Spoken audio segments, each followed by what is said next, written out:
Asta. Bonjour. Pouvez-vous vous présenter un petit peu et nous dire ce que vous pensez par exemple des produits naturels? Alors, je m'appelle Esther, ou Esta Divine pour ceux qui me connaissent plus publiquement. Je suis, comment dire, une guerrière de lumière. Une guerrière de lumière. Artiste, chanteuse, coach bien-être, etc. Donc, ce que je pense des produits naturels, déjà, c'est que c'est la vie. Voilà, les produits naturels, la nature, c'est la vie. On est projeté dans cet univers avec une nature qui est profuse, qui est abondante et qui est à notre service. D'accord. Et cette nature, on doit effectivement s'en servir, mais aussi la respecter et la nourrir. Et alors justement, quand je parlais des produits naturels tout à l'heure, c'était en termes d'accompagnement sur la question, enfin sur la peau noire et puis les cheveux aussi. Oui, de toute façon, il est clair que tout ce qu'on ingère, autant à l'intérieur qu'à l'extérieur, si c'est naturel, on va dire qu'on a toutes les chances de s'en sortir, de pouvoir s'embellir, de pouvoir être en très bonne santé. Voilà, quoi. Donc, je dirais que par rapport, par exemple, moi, pour la peau, pour mes cheveux, j'utilise que, enfin, mes cheveux. C'est vrai que je me rase la tête, mais par choix, parce que j'aime bien les jolies têtes, etc. Mais en tout cas, moi, les produits chimiques, c'est clair que je les fuis comme la peste. Et les produits naturels, vous les utilisez depuis combien d'années? Ça fait très longtemps, en fait. Déjà, dans ma famille, on n'a jamais été porté, déjà de par mes parents, on n'a jamais été porté sur tout ce qui était trop chimique. Donc, depuis que je suis ado, j'avais une petite boutique de produits naturels ou diététiques comme on les appelait à l'époque. Et déjà à l'époque, quand j'avais, je sais pas, 14 ans, je descendais et je m'achetais mes produits là-bas. Donc avec des allers-retours malgré tout sur des choses chimiques d'ailleurs que j'ai expérimentées avec désastre. D'accord. Donc mauvaise expérience. Très très mauvaise expérience. Et vraiment, quand je dis mauvaise expérience, j'entends ça va très loin, ça va très loin. Les produits chimiques, et pour en venir justement à cette histoire de cheveux, parce que bon, vous connaissez un petit peu, je pense, la situation catastrophique dans laquelle se trouvent les ressortissants d'origine africaine. Les afrodescendants. Les afrodescendants, si vous voulez. Oui, que ce soit aux États-Unis, au Brésil, sur cette question-là, effectivement, c'est un grand désastre. Et c'est d'ailleurs dans ce sens-là que Gillette Levat essaye d'apporter des éléments de réponse. Et malgré tout, elle rencontre des difficultés, comme vous pouvez le témoigner. Et d'ailleurs, à ce sujet, merci d'être venu aujourd'hui. Que pensez-vous alors du travail que fournit Gillette? Je trouve que c'est formidable. C'est aussi une guerrière de lumière. Gillette Le WAP, elle est là, elle sert l'humanité. Je dirais effectivement. Oui, mais vous qui l'avez utilisé ce produit, comment vous les trouvez?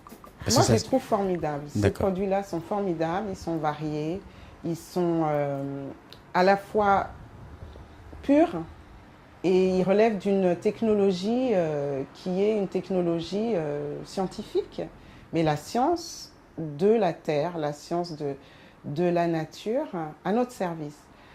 Moi, quand j'ai connu Gillette, en fait, c'était en 1998, elle m'a été présentée par une chère amie. Gillette, elle traitait la calvitie, c'est-à-dire elle traitait la calvitie et j'ai vu que... Tout type de calvitie? Oui, tout type de calvitie, et je crois elle avait probablement, si je me souviens bien, une clientèle, on va dire, à majorité masculine. D'accord. Puisqu'on sait que, bon, malheureusement, les hommes ont des problèmes de calvitie souvent et assez tôt. Donc, et masculine, et je précise européenne. Plutôt européenne, caucasienne donc. Oui. Et moi, j'avais eu un problème parce que justement, j'avais fait une très très mauvaise expérience avec des produits chimiques soi-disant d'assouplissement. Alors, assouplissement, c'est-à-dire en fait, c'est un défrisage, mais qui est moins dosé, mais qui n'en est pas moins catastrophique. Parce qu'en fait, c'est toujours ces espèces de produits. Alors, on vous dit par exemple défrisage sans soude. Alors, je crois qu'il y a une histoire de dérivés chimiques du sodium. Ça, c'est avec soude, d'accord? Et maintenant, ils font des produits défrisants sans soude, mais en fait, qui sont faits avec des produits chimiques dérivés du lithium. D'accord. Donc, en fait, ils agressent tout autant l'organisme humain, sauf qu'ils n'agressent pas le même type d'organes, on va dire. L'un agresse les cheveux, l'autre agresse la peau. Alors, bon, l'un dans l'autre, de toute façon, on se retrouve en catastrophe. Oui. Donc, comme vous le savez, il y a des problèmes de chute de cheveux, il y a des problèmes qui vont beaucoup plus loin que ça, c'est-à-dire des déprimes, des cancers, toutes sortes des problèmes cardiovasculaires, enfin bon, j'en passe. J'ai perdu des cheveux, quoi. J'avais des chutes de cheveux, mes cheveux cassés, etc. Donc c'était la cata. Et c'était qu'un produit assouplissant. Assouplissant. Un produit assouplissant, Ouais. qui a Mais qui néanmoins fait des a dégâts. fait son désastre, quoi. D'accord. Donc, effectivement, j'ai pu bénéficier donc, des produits de Gillette. Ça a tout de suite marché. Je me suis retrouvée avec une belle tignasse. Ça a traité la calvitie, ça a fait pousser les cheveux, etc. Avec Gillette, on a un truc qu'on dit c'est pousser. C'est-à-dire que vraiment, vous vous retrouvez avec des cheveux qui repoussent bien, qui sont souples, parce que justement, du fait du traitement en fait, du cuir chevelu, ils vont pousser, comment dire, sans les... Enfin, comment dire, ils poussent naturellement. Et quand ils poussent naturellement, ils sont cool, quoi, on va dire, ils sont détendus. Quand ils poussent pas vraiment naturellement, ils forcent. Et c'est ça qui fait que on a les cheveux très secs. Quand on naît, en fait, on a les cheveux qui sont ondulés, bouclés. On n'a pas des cheveux crépus à la naissance. Le fait d'avoir des cheveux crépus, quand on a les cheveux crépus, en fait, c'est juste une conséquence de la déshydratation de la fibre capillaire. C'est ça qui rend le cheveu crépus. Mais ce que je veux dire, c'est que les produits en fait, de Gillette, même s'il y a une spécificité pour notre communauté, d'accord, les gens de notre communauté, ce sont des produits qui sont destinés à tout le monde. D'une manière tout le monde générale. peut les utiliser avec les mêmes résultats bénéfiques. C'est important de le signaler parce que bon, sans stigmatiser sur la communauté noire, etc., je pense qu'en matière de produits naturels, tout le monde, enfin, de plus en plus de gens aujourd'hui veulent des produits naturels. On en a marre d'avoir des trous dans la peau, d'avoir des réactions chimiques, de tomber malade. Moi, c'est pas compliqué. Quand je vois sur une étiquette, en général, je ne consomme pas les produits même de grande consommation, hein, parce que quand je vois sur une étiquette la composition chimique, les ingrédients, comme on dit, d'un produit, et que je ne peux pas prononcer les mots qui sont écrits, j'achète pas. C'est imprononçable. Si c'est imprononçable, c'est pas consommable. C'est trop compliqué. Hydroxyde, c'est qu'on ne comprend pas. C'est nocif. On ne peut pas digérer ça. Vous avez besoin de savoir ce que vous appliquez sur votre peau. Moi, ce que j'applique sur la peau, c'est ce que je mange. Si je peux le manger, je peux l'appliquer sur la peau. Parce que la peau, ça fait partie de mon organisme. La peau, c'est pas un extraterrestre qui vient d'ailleurs et puis qui vient se mettre sur le corps physique.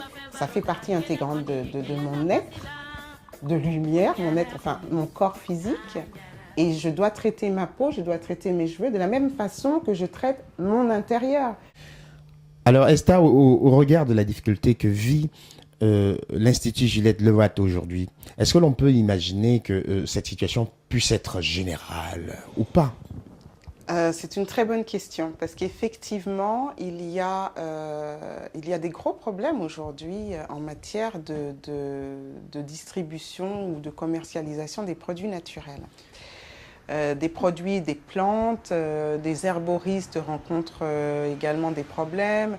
Moi, j'ai des amis qui sont, par exemple, dans l'Ayurveda ou dans d'autres thérapies naturelles qui sont pourchassés. Je veux dire, il y a une chasse au naturel. C'est inadmissible. D'accord. C'est inadmissible que nos gouvernements qui sont responsables en principe de la bonne marche de nos sociétés et surtout du bien-être de la population. Du bien-être de la population, que ces gens-là ne soient pas capables d'avoir, on va dire, un raisonnement sensé, c'est-à-dire si on est pour le bien-être de la population, ben, on va favoriser justement tout ce qui est bon pour cette population. Il me semble que c'est une lapalissade, pour ainsi dire.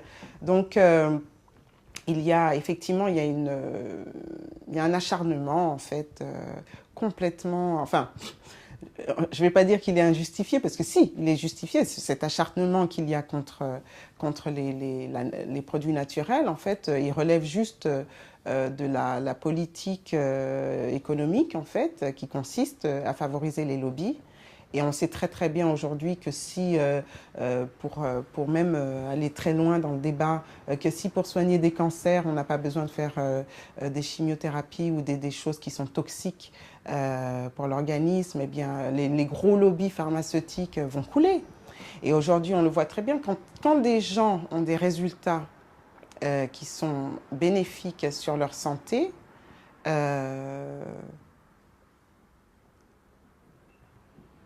je veux dire que c'est la preuve même qu'avec des produits naturels ou non toxiques, on peut se soigner, on peut guérir.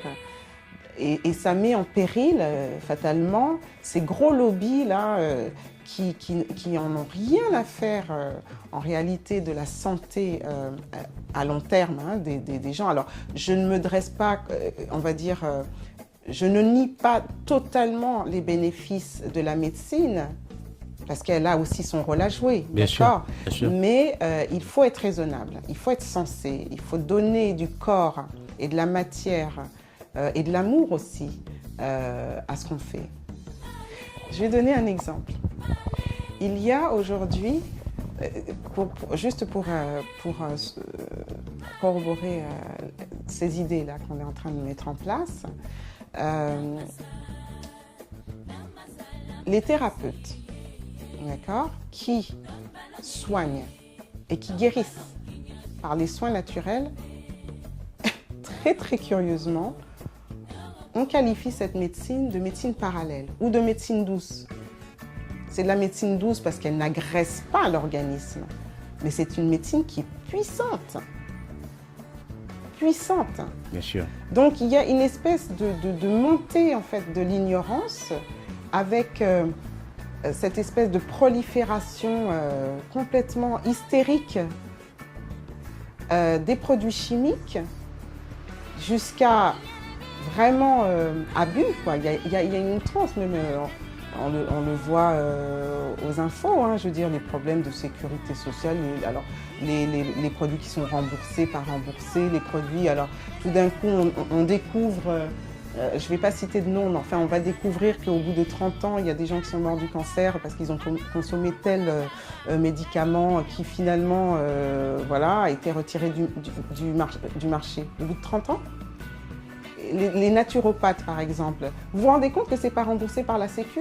Ah, d'accord. Les naturopathes ne sont pas remboursés par la Sécu, les ostéopathes ne sont pas remboursés par la Sécu, l'homéopathie commence, on va dire que c'est toléré, donc bon, d'accord. Pourquoi ? Parce que, bon, effectivement, il y a des médecins qui ont donc le statut de médecin et qui pratiquent l'homéopathie, donc bon, là, effectivement, c'est remboursé. Il y a, vous vous rendez compte qu'il y a des éminents cancérologues, oncologues, stomatologues, etc., qui ont été déchus de professeurs et de scientifiques par je sais pas comment ils les appellent, l'ordre des médecins, qui ne peuvent plus exercer en France. Pourquoi ? Parce qu'ils se sont, avec les résultats catastrophiques qu'ils avaient avec l'utilisation des produits toxiques qui sont complètement en vogue, remboursés par la Sécu, etc., qui ont été exilés, qui se sont exilés, qui ne peuvent pas professer en France. Mais je trouve qu'il faut vraiment ouvrir le débat. Il faut ouvrir le débat et je pense qu'il faut faire tourner l'information tout simplement pour que les gens en fait puissent prendre conscience, s'informer, se documenter, faire leurs propres expériences et se rendre compte par eux-mêmes que voilà, ils ont des bons résultats et que chasser le naturel et il revient au galop. Exactement, exactement. De toute façon, à terme, moi je suis très optimiste. Il est clair qu'à terme, voilà, cette petite histoire, ça ne va pas durer, à mon avis, ça ne va pas pouvoir durer longtemps parce que voilà, aujourd'hui, on vit quand même dans un monde où l'information circule plus fluidement, plus librement, etc. Et puis, il y a de plus en plus de gens qui qui prennent conscience et qui ont recours à ces méthodes bénéfiques. Naturelles. Voilà, naturelles. Donc voilà, et je dirais divinement vôtre, naturellement vôtre, divinement vôtre. Esta divine. Merci et à très bientôt.